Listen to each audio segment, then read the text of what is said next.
On the day my husband died, my daughter-in-law smiled, because she thought she had just won everything. I remember that moment with a clarity that still surprises me, not because of the grief. I had already begun preparing myself for that, but because of the way Claire stood at the foot of the hospital bed, her posture too composed, her expression just a fraction too controlled to be genuine sorrow. Daniel stood beside her, his hand resting lightly on her back, not on mine. Not on the woman who had been his mother for over 70 years of life, but on the woman he had chosen, the woman who now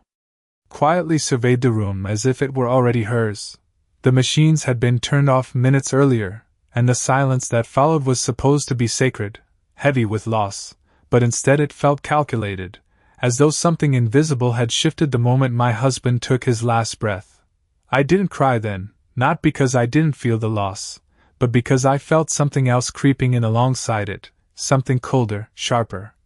A realization forming piece by piece as I watched Claire step closer to the bedside table and gather the personal items, the watch, the phone, the leather folder that had never left my husband's side in the last few weeks. She didn't ask, she didn't hesitate, she simply took them, as if the transition had already been decided long before that day. I said nothing, not when she slipped the folder into her bag, not when Daniel avoided my eyes, not even when she turned to me with that soft, practiced voice and said, "Margaret, why don't you go home and rest? We'll take care of everything from here."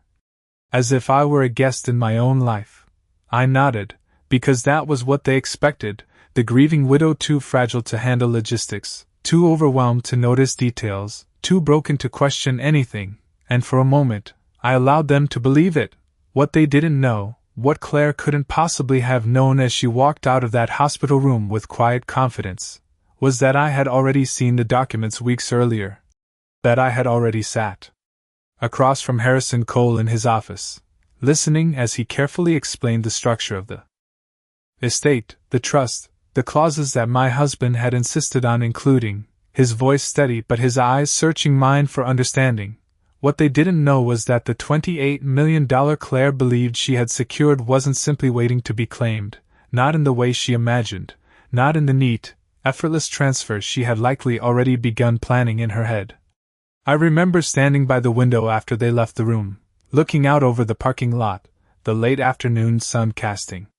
long shadows across the asphalt, and thinking how strange it was that grief and clarity could exist at the same time, that while one part of me mourned the man I had built a life with, another part of me was quietly observing, connecting details that had once seemed insignificant. The sudden interest Claire had taken in our finances, the way Daniel had grown distant whenever I asked simple questions, the subtle shifts in tone, in access, in control. I remember how, just days before, Claire had insisted on organizing all the paperwork, saying it would make things easier. How she had taken calls on his behalf, how she had gently, almost politely, excluded me from conversations that once would have been mine to lead. At the time, I had let it pass, choosing peace over confrontation, choosing to believe that it was concern, not calculation, but standing there in that quiet hospital room, I understood that what I had mistaken for care had been preparation, and still, I said nothing. Because silence, I realized, was not weakness, not this time. Silence was space, and in that space, they would reveal everything I needed to know. As I picked up my coat and walked out into the fading light, I could feel Claire's eyes on my back, measuring, assessing, already certain of her position, already certain of the outcome, and I almost felt sorry for her, because the only thing more dangerous than grief is certainty built on a lie. And she had both. The next morning arrived without ceremony, just a pale wash of light slipping through the curtains and settling across the kitchen floor, and I stood there for a long moment before moving, listening to the quiet in a way I had not before. Measuring it, almost, as if silence itself could tell me what had changed overnight. I poured myself a cup of coffee, the same brand, the same mug, the same careful routine I had followed for years, and yet nothing about it felt familiar anymore, not because of grief alone, but because the rhythm of my life had been interrupted by something more deliberate, something that now lingered beneath every ordinary action. I sat at the table and glanced at the mail again, still sorted, still opened. Still not by me, and this time I allowed myself to reach for it, not with urgency, but with quiet intention, flipping through each envelope slowly, noting what was there and, more importantly, what was not. Statements I should have seen weeks ago, notifications that had already been handled, correspondence that no longer required my attention because someone else had already decided the outcome. And as I placed each piece back down in a neat stack, I felt that same steady clarity settle deeper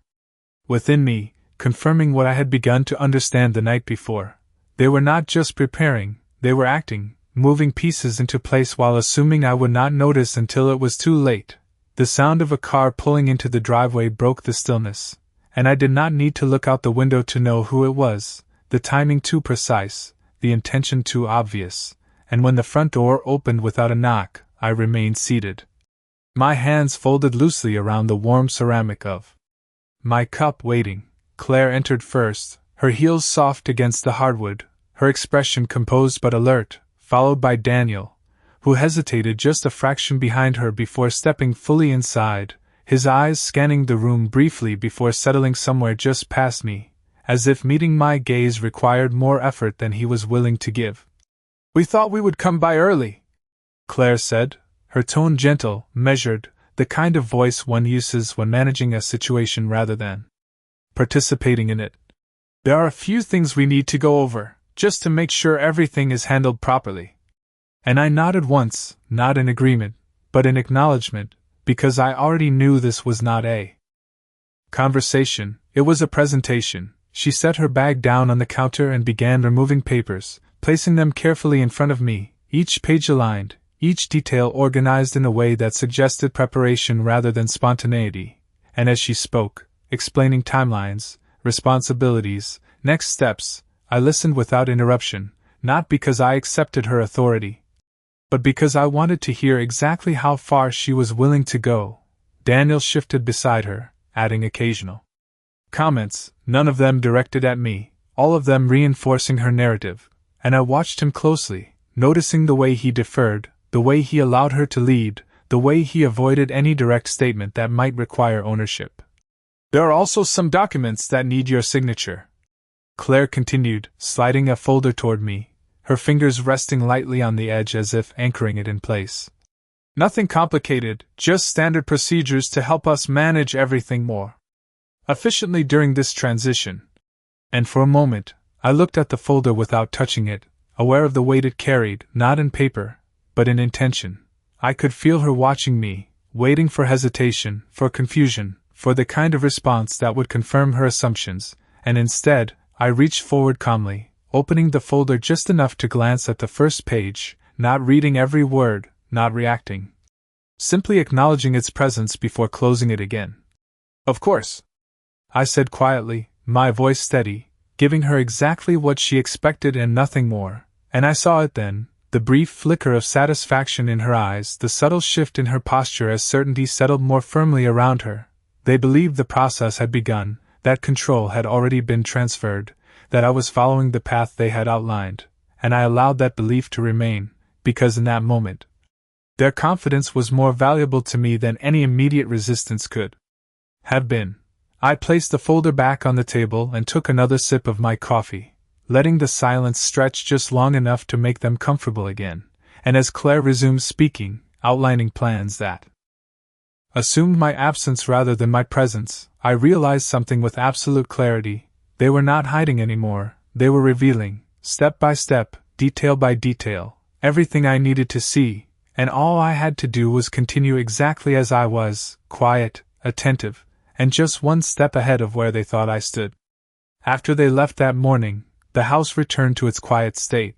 but it was no longer the same kind of quiet I had known before. It was sharper now, filled with intention, as if every room was waiting to see what I would do next, and I moved through it slowly, not because I was unsure, but because I was remembering, allowing each step to bring back moments I had overlooked at the time. Moments that now felt like pieces of a pattern I could finally understand. I paused by the living room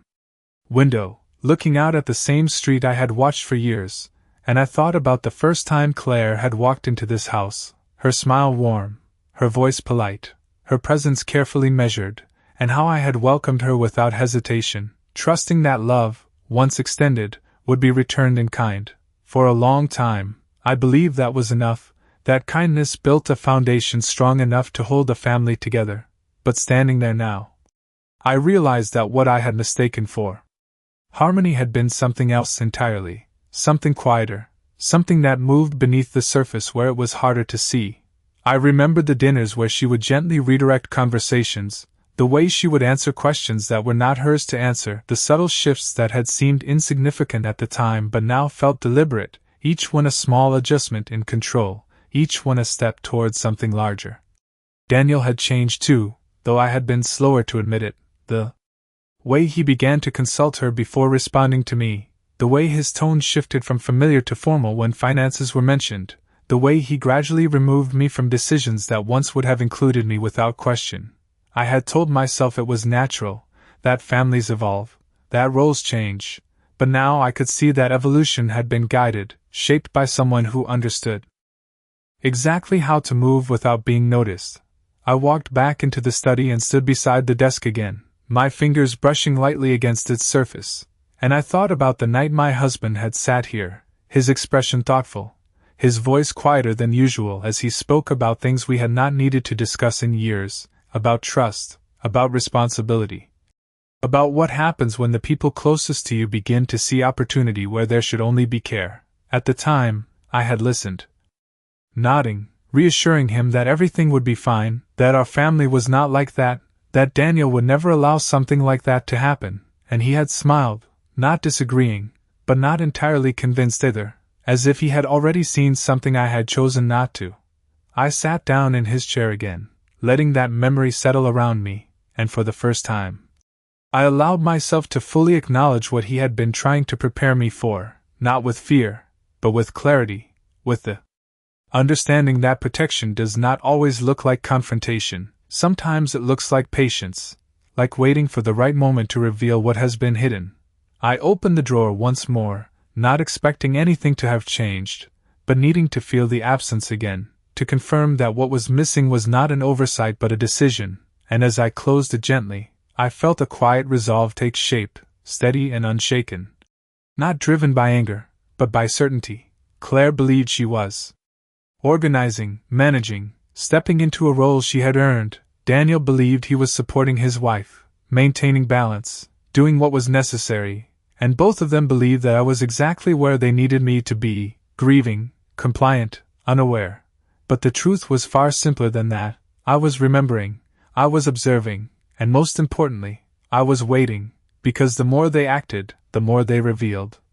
And with each step they took, they were moving closer to a line they did not yet realize existed, a line my husband had drawn long before any of this began, and when they crossed it, there would be no misunderstanding, no explanation, just a result they had already set in motion themselves. The following afternoon, I did something I had not done in weeks. I left the house without telling anyone, not out of secrecy, but out of necessity, because for the first time since everything began, I needed to move beyond the space they believed they controlled. And as I drove across town, I kept my hands steady on the wheel, my thoughts clear, not rushed, not uncertain. Just aligned with a purpose that had been quietly forming beneath everything else. The office building looked exactly as I remembered, tall, understated, its glass doors reflecting the afternoon light in a way that made everything outside seem distant, and when I stepped inside, the familiar scent of polished floors and quiet professionalism settled around me, grounding me in something that still felt structured, still felt reliable. Harrison Cole's assistant recognized me immediately, her expression softening as she stood, offering a polite greeting that carried just enough sympathy to acknowledge what had happened without overwhelming the moment, and I returned it with a simple nod, because I was not there for condolences, I was there for clarity. When Harrison entered the room, he paused just briefly, as if assessing more than my presence, and then gestured for me to sit, his demeanor composed but attentive, the kind of quiet professionalism that does not rush but does not delay either. "Margaret," he said, his voice steady, "I was expecting you might come, and there was something in the way." He said it that confirmed what I already suspected, that this situation was unfolding exactly as it had been anticipated. I sat across from him, folding my hands neatly in my lap, and for a moment neither of us spoke, not because there was nothing to say, but because both of us understood that the weight of the conversation did not require urgency. "They have already begun," I said finally, my voice calm, not accusatory, not emotional, simply factual, and he nodded once, as if confirming a step in a process rather than reacting to a surprise. "Yes," he replied. "And that is important." And then he reached for a file, one that had not been visible when I entered, one that he placed carefully on the desk between us without opening it immediately, as if allowing its presence to speak first. "Your husband was very clear," he continued, "not just about the distribution of assets, but about the conditions under which those assets would remain protected." And I listened, not because I needed to be convinced, but because I needed to hear it fully, without assumption, without interruption. He opened the file then, turning it slightly so that I could see the pages, the language. Precise, structured, deliberate in a way that left no room for interpretation, and as he began to explain the details, each word aligned with the understanding that had been building within me since the night my husband first spoke about it. The inheritance was not simply a transfer, it was a framework, a structure designed to respond to behavior, to intention, to the very dynamics I was now witnessing unfold. And within that structure were provisions that could not be bypassed, conditions that, once triggered, would alter everything Claire believed she had secured. "They will continue," Harrison said quietly, not as a warning, but as a certainty. "Because they believe they are acting within an expected outcome." And I allowed a small, almost imperceptible nod, because that belief was exactly what made this possible, exactly what would lead them to reveal more than they intended. "And if they do?" I asked, not because I doubted the answer, but because I wanted to hear it stated clearly, without implication. Harrison met my gaze then, his expression firm but not unkind. "Then the protections your husband put in place will activate, and the results will be definitive." And there was no need for further explanation, not after everything I had already seen, not after everything I now understood. I closed the file gently when he finished, not rushing, not lingering, just acknowledging that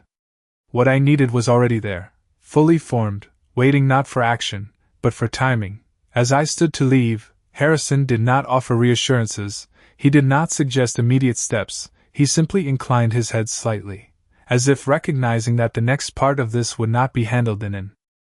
office, but in the quiet spaces where decisions are revealed rather than made. When I stepped back outside, the air felt different, not lighter, not heavier, just clearer, and as I walked to my car I realized that nothing had changed and yet everything had, because now there was no uncertainty left, no question about what Claire and Daniel were doing, no doubt about where it would lead. Only the quiet certainty that they were moving forward exactly as expected, and that all I had to do was let them continue. When I returned home that evening, the house no longer felt like a place I needed to reclaim, it felt like a stage already set, and for the first time, I understood my role within it, not as someone trying to stop what was happening, but as someone allowing it to unfold exactly as intended. I placed my keys down gently and moved through the rooms with the same measured calm I had carried all day, noticing how nothing had been disturbed since I left, how everything remained in its place, as if waiting for the next move, and I realized that timing mattered now more than anything else, not speed, not reaction, just timing. The sound of another car pulling into the driveway came shortly after, earlier than I expected, but not surprising, and when the front door opened Claire's voice carried in first, light, controlled, already speaking before she had even fully stepped inside, followed by Daniel's quieter tone, less certain, more reactive, and I stayed where I was, standing near the kitchen counter, not turning immediately, giving them just enough time to settle into the assumption that I had been waiting for them. "Margaret, we need to finalize a few things tonight,"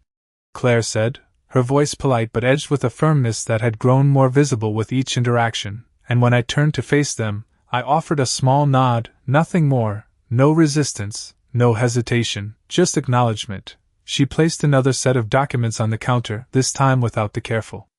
explanation from before, as if familiarity had already been established, as if the process had moved beyond the need for reassurance and into expectation, and I noticed the difference. Immediately, the way her tone had shifted from guidance to direction, the way she no longer paused to observe my reaction, because in her mind, there was no longer any uncertainty about how I would respond. Daniel stood slightly behind her again, his posture mirroring hers without quite matching her confidence, his eyes flickering briefly toward me before settling elsewhere. And I understood then that whatever hesitation he might have felt before was being replaced by something quieter. Something more passive, a willingness to let events move forward without interference. I stepped closer to the counter and glanced at the documents, not reading them fully, not questioning their content, simply allowing my gaze to move across the pages before resting on Claire again. And I could see it in her expression, the expectation of compliance, the certainty that this was the moment where everything would begin to finalize. If we handle this now, it will make things much easier moving forward, she added, her voice softer again, but the intention unchanged, and I gave another small nod, reaching for a pen with steady hands, not rushing, not delaying, just moving at a pace that felt deliberate. As I signed where she indicated, I could feel her watching closely, not out of concern, but out of confirmation, as if each signature was another step toward a conclusion she had already accepted as inevitable. And when I finished, I placed the pen back down exactly where I had found it, meeting her gaze briefly without offering any additional expression. "Thank you," she said, and this time there was no attempt to disguise the satisfaction in her voice, no effort to soften it, because she believed the outcome was now secure. Daniel exhaled quietly beside her, a subtle release of tension that suggested he had been waiting for this moment as well, though whether out of relief or resignation, I could not say. I stepped back slightly, giving them space, allowing the silence to settle just long enough for their confidence to take root even more firmly, and then I turned toward the living room, not dismissing them, not acknowledging them further, simply continuing as if everything were proceeding as expected. Behind me, I could hear Claire gathering the papers, her movements efficient, assured, the quiet sounds of organization that followed a task completed, and as I walked away, I realized that this was the moment they had been working toward, the moment where they believed control had fully shifted, where the path ahead was clear and unobstructed. What they did not understand, what they could not yet see, was that every step they had taken, every document they had placed in front of me, every assumption they had relied on, had moved them closer to something they had not prepared for, something that did not require confrontation, did not require resistance, only the simple act of allowing them to continue exactly as they were, because in their certainty, they were no longer cautious, and in losing that caution, they were doing the one thing my husband had anticipated all along. They were crossing the line that would change everything. The next morning unfolded with a quiet precision that felt almost rehearsed, as if the events set in motion had reached a point where subtlety was no longer necessary, and when I stepped into the dining room, I found Claire already seated at the table, a neat arrangement of folders and documents spread before her like pieces of a plan that had finally come together, while Daniel stood near the window, his posture stiff, his expression unreadable in the reflection of the glass. "We thought it would be best to handle everything today," Claire said without looking up at first, her tone efficient, stripped of the softness she had once used, and when she finally met my eyes, there was no question left in her expression, only certainty. I took my seat across from her without hesitation, my hands resting lightly on the table, my posture calm, because this was not a confrontation, it was a conclusion, one they believed they had already secured. "There is a formal reading scheduled this afternoon," she continued, sliding one of the folders slightly forward. "But we wanted to make sure everything here is aligned before that, just to avoid any unnecessary complications." And I nodded once, not because I agreed, but because I understood exactly what she was trying to prevent, any deviation from the outcome she had already decided. Daniel shifted beside the window, his voice quieter when he finally spoke. "It is just procedure, Mom," he said, though he did not quite meet my eyes, and I allowed the moment to pass without responding, because explanations were no longer relevant, not when actions had already revealed everything. The drive to the office later that afternoon was silent, Claire in the front passenger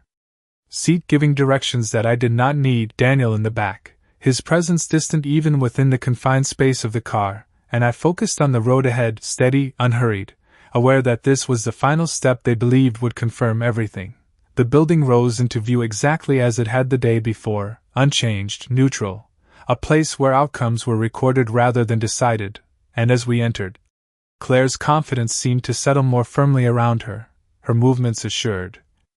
her voice clear as she greeted the receptionist, while Daniel remained just behind, following rather than leading. When we were shown into the conference room, I noticed the arrangement immediately, the chairs positioned with quiet intention, the documents already set in place, and Harrison standing at the far end of the table, his expression composed, his eyes meeting mine briefly with a recognition that required no acknowledgement.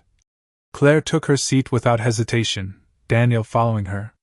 lead, and I sat opposite them, the space between us measured not in distance but in understanding. "We can begin," Harrison said, his voice even, professional, and as he opened the folder before him, Claire leaned forward slightly, her attention focused, her posture aligned with expectation, while Daniel exhaled quietly, as if preparing himself for what he believed would be confirmation. Harrison began to speak, outlining the structure, the provisions, the terms, his words precise, deliberate, each one placed carefully within the framework he had described to me the day before, and I watched as Claire's expression remained steady at first, her confidence unshaken as she followed along, assuming familiarity, assuming control, until the tone shifted, just slightly, just enough to change the direction of everything. "There are specific conditions attached to the distribution of assets," Harrison continued, and I saw it then, the first flicker of uncertainty in her eyes, small, almost imperceptible, but present, as the narrative she had constructed began to encounter something it had not accounted for. Daniel's posture changed as well, his shoulders tightening, his gaze moving from the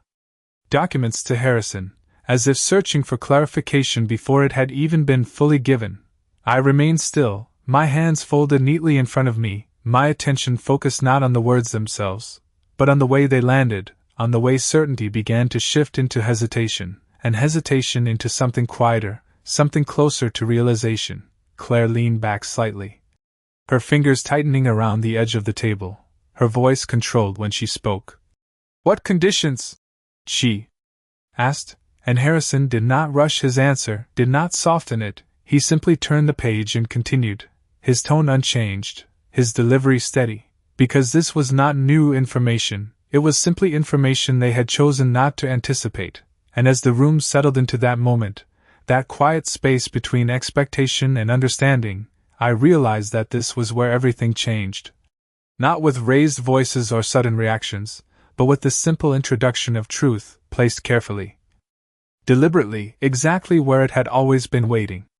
Claire did not move at first, not in the way people usually do when something unexpected happens. There was no sudden reaction, no sharp intake of breath, just a stillness that felt unnatural, as if her mind was trying to reorganize what she was hearing into something that still made sense within the version of events she had already accepted. Harrison continued without pause, his voice steady, his words precise, outlining the conditions in language that left no room for interpretation. Explaining that the estate had been placed within a protective trust, one that responded not only to legal actions but to conduct, to intent, to the treatment of the primary beneficiary, and as he spoke, I could see the shift happening in real time, the moment where certainty began to unravel into something else. "Any attempt to remove, coerce, or diminish the rights of Margaret Whitmore," he said clearly, "results in an immediate forfeiture of all inheritance claims by the acting parties." And this time, Claire did react, not dramatically, not outwardly, but in the tightening of her posture, the slight narrowing of her eyes as she leaned forward. Her voice controlled but no longer smooth when she spoke. "That does not apply here," she said, her tone measured, as if stating a fact rather than asking a question, and Harrison met her gaze without hesitation, his expression unchanged. "It applies precisely where the defined behaviors are present," he replied, and the silence that followed was different from before, heavier, no longer filled with expectation but with the slow emergence of understanding. Daniel shifted in his chair, his hands moving restlessly against the table as if searching for something to hold on to, his voice uncertain when he finally spoke. "There must be some mistake," he said, but even as he said it, his eyes moved toward Claire, not toward Harrison, not toward me, as if the answer he needed was not legal, but personal. I remained still, my attention steady, not on the words themselves, but on the way they were being received, on the way each sentence seemed to press against the version of reality they had constructed, forcing it to adjust, to crack, to reveal what had been ignored. Harrison turned another page, his movements unhurried, deliberate, and continued, outlining specific examples, detailing how actions taken in the days leading up to and following my husband's passing had already initiated a review, how attempts to isolate, to control access, to secure signatures under assumed authority, all fell within the scope of the clause, and as he spoke, Claire's composure began to shift in more visible ways, her fingers tightening against the table, her shoulders drawing back as if preparing to push against something she could no longer redirect. "That is an interpretation," she said, her voice firmer now, but lacking the quiet confidence it once carried, and Harrison did not interrupt, did not argue, he simply placed the document in front of her, turning it so that the language faced her directly. "It is a definition," he said, and for the first time, she looked down at the page, not scanning, not skimming, but reading, her eyes moving slowly across the lines as the meaning settled in, undeniable, structured, complete. Daniel leaned closer, his expression tightening as he followed along, his breathing shallow, uneven in a way that suggested he was only now beginning to understand the full scope of what had been set in motion, and I watched as the space between them shifted, not physically, but in something less visible, the alignment that had once felt certain now uncertain, now strained. "This cannot be enforced retroactively," Claire said after a moment, her voice lower, more controlled, as if she was attempting to regain ground that had already been lost, and Harrison's response came without hesitation. "The conditions were active prior to the events in question," he said, "and the evaluation is based on documented behavior within that period." And again, there was no argument in his tone, no emphasis, just clarity, the kind that does not require reinforcement. I felt no need to speak, no need to confirm or deny, because everything that mattered was already present, laid out in language that did not depend on emotion or interpretation, and as I sat there, I realized that this moment was not about revelation for me, it was about recognition for them, the point at which what they had believed became incompatible with what was real. Claire leaned back slowly, her expression no longer composed but controlled in a different way, as if she was recalculating, reassessing, searching for a path that no longer existed, while Daniel remained still, his gaze fixed on the document in front of him, his silence no longer passive but heavy with something closer to realization. Harrison closed the folder gently when he finished, not as a signal of completion, but as a recognition that everything that needed to be said had already been stated, and the room settled into a quiet that felt final, not because the conversation had ended, but because the outcome had already been determined long before any of us had walked into that space. I looked at them both then, not with anger, not with satisfaction, but with a clarity that no longer required explanation, because they had been given every opportunity to act differently, every chance to step back, to reconsider, to choose something other than what they had chosen, and instead, they had moved forward with certainty, with confidence, with the belief that control was theirs to take, and in doing so, they had done exactly what my husband had prepared for, exactly what the structure had been designed to respond to, and as that understanding settled fully into place, there was nothing left to say, only the quiet recognition that everything they had been working toward had already slipped beyond their reach. No one spoke immediately after Harrison closed the folder, and the silence that settled over the room was no longer uncertain or tense, it was resolved, the kind of silence that follows something final, something that does not need to be repeated or explained. Claire remained seated, her posture still composed but no longer confident, her hands resting flat against the table as if grounding herself in something that had already shifted beyond her control, while Daniel sat beside her, his shoulders slightly slumped now, his gaze lowered, not toward the documents anymore, but toward the space between them, as if the distance that had once seemed so small had suddenly become something he could not cross. I did not rush to fill the silence, because there was nothing left to add. Everything that mattered had already been stated clearly, and I understood that what came next would not be shaped by words, but by acceptance. Or the lack of it. Claire was the first to move, her fingers curling slightly as she drew them back from the table, her expression tightening just enough to reveal the effort it took to maintain control. And when she finally spoke, her voice was quieter than before, but still deliberate, still measured. "This is not what was discussed," she said, not looking at Harrison, not looking at Daniel, but at me, as if I had been the one withholding something from her, and I met her gaze without reaction, not out of indifference, but because there was nothing in her statement that required a response. "No," Harrison replied evenly, before I could say anything. "This is exactly what was documented." And the distinction settled into the space between us with a clarity that could not be redirected. Daniel shifted beside her again, his hand lifting slightly before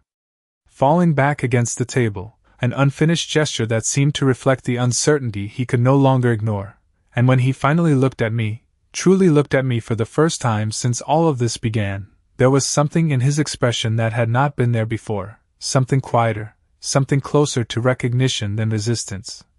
"Mom," he said, his voice unsteady in a way that felt unfamiliar, and I held his gaze for a moment before responding, not with anger, not with disappointment, but with the same calm I had carried through every step of this process. "You made your decisions," I said, my voice even, not raised, not sharpened, simply present, and he did not argue, did not attempt to explain, because there was nothing left to justify. Claire straightened slightly then, her composure returning in a different form, not confident, not assured, but controlled, the kind of control that comes from understanding that resistance will not change the outcome, and she gathered her things slowly, each movement deliberate, each action measured, as if maintaining order in the aftermath could somehow restore what had been lost. "We will need to review this further," she said, her tone more formal now, more distant, and Harrison inclined his head slightly, not in agreement, but in acknowledgement, because the process allowed for review, even if the result would remain unchanged. I stood then, not abruptly, not with emphasis, just rising from my seat as the moment reached its natural conclusion, and for a brief second, the room seemed to pause again, not out of tension, but out of recognition that something had ended, something that could not be undone. Daniel remained seated, his hands resting loosely in front of him, his gaze still lowered, and I watched him for a moment longer than I had intended, not searching for regret, not expecting apology, but simply seeing him as he was, not the child I had raised, not the son I had trusted, but the man who had made his choices and would now have to live with them. I turned toward the door without waiting for anything more, without expecting anything else to be said, because closure does not always come with final words, sometimes it comes with the absence of them. As I stepped into the hallway, the air felt different, not lighter, not heavier, but clearer, as if something that had been held in place for too long had finally been released, and I moved forward without hesitation, my steps steady, my pace unhurried, because there was nothing left behind that required me to stay. Outside, the late afternoon sun cast long shadows across the pavement, the same way it had days before, the same way it always had, and for the first time since everything began, I allowed myself a moment to pause, not in reflection, not in regret, but in quiet acknowledgement of what remained. I had not lost anything that was truly mine, not the life I had built, not the strength I had carried through years of quiet sacrifice, not the clarity that now guided every step forward, and as I walked toward my car, I understood something with a certainty that did not need to be spoken aloud. Grief had not broken me. Betrayal had not diminished me, it had simply revealed what was already there, what had always been there, waiting beneath everything else, a strength that did not depend on anyone else's choices, only on my own. And as I drove away, I did not look back, because there was nothing behind me that I needed to see again.